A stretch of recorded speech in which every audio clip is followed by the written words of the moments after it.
Assalamu alaikum rahmatullah. We're having iftar with the Uighur community. Wait, Steve. Stop. It's Uighur. Uighur. Yeah, that's perfect. Oi is the Aussie oi. Oi. Ghur As in Aussie. oi. Yeah. Ghur as in the Arabic ghurfa, you know ghurfa? نعم. Ghur, yeah. Easy. Oi. So it's Aussie and We're having Arabic. iftar with the Uighur community.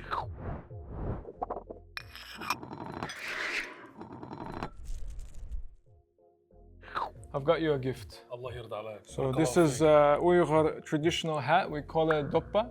Doppa. MashaAllah. And there's a particular way Yeah, to this put is it on? handmade. Yeah. Allahumma barik. I'll put it on. Oh yeah, I look good on this, huh? Yeah, that's it. Alhamdulillah. Oh, so you have to put the pointy bit at the front. Allahumma barik. I love it. Thank you. Jazakallah khairan. Wayakum. So this is the soup. Yeah? We call it we call it chuchura. Chuchura. Yeah. And what's this dish? Is that like a typical traditional dish? It's a typical traditional Is it dish. influenced by another country, or is this your? I mean, food. In my belief, food is they're all cross-cultural. So. Oh wow. Yeah. You like it? MashaAllah, Yeah. that's very nice. Yeah. I can have this all day, every day. Allahumma barik. Absolutely beautiful. So obviously that's only the start. Yeah, this good looks like a things. Mongolian lamb. Good things to get. No, that's not Mongolian. Please. Yeah. So this is. So this one you need a fork.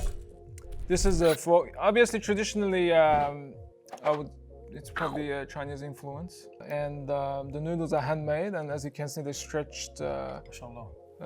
thin and long. Oh yeah, look at that. And Uighur is very. It's Uighur men's favorite dish. That's it. That's not the way you eat it, but No, that's it's all not. right. It's really a bit silly, but perfect. Oh, this looks like a sambusek. All right, But now super size. this pizza we style. call it Sambusek. guashnan. What is it? Guashnan. Guashnan. Guashnan, I think it's more of a Farsi term. Gosh means meat in Farsi, and naan is naan bread. So literally it means meat bread. But this is, Uighur food is very central. It's from the center of Central Asia, and over time it has been influenced by different cultures such as Persian and Arabic culture, Middle Eastern, and Chinese to some extent as well. This is a massive dumpling. Yeah, manta. I think Afghans call it mantu, and Turks call it manti. Shukran. Barakallahu feek. Bismillah. Let's have this. Let's try it.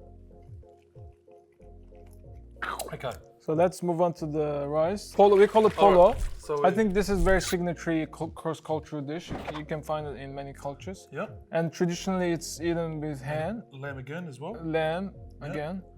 So, So idea is you make, like that. grab as much, and then you push it with the thumb Yeah. towards your mouth as you go in. Yeah. I think you did it better than I did. All right, there we go. The last but not the least. This is again lamb. Very similar cut to the other one. We call it qordaq. This is a bit more spicy. So this is with the bone bar. You got the bone or no? Is that the fat? No, that's the bone. The bone. Yeah, the bone. Again, Uyghurs are very big on boned meat. Oh wow. Dilia, that was awesome iftar. Barakallahu feek. Thanks very much for getting these food prepared for us. Thank you. I've learnt a lot about your culture, your country, you, subhanallah. Barakallahu feek. Thanks again. Wayakum. Thank you very much. Dilyar, we've prepared a video for our audience from our dearest brother. Let's watch it together, inshallah. Inshallah. Hi guys, and Ramadan Kareem. I hope you guys are enjoying yourselves breaking your fast together with friends and family this Ramadan, especially with all that delicious Uighur food going around all the way from East Turkestan. You guys are truly blessed because what you guys are doing right now is considered illegal by the Chinese regime. Yeah, fasting, praying, having a bead, wearing a headscarf, going to Hajj, even the Islamic greeting Assalamu alaikum is banned by the Chinese regime. I mean, even in the most oppressed lands like Palestine, I know they're going to be practicing Islam freely.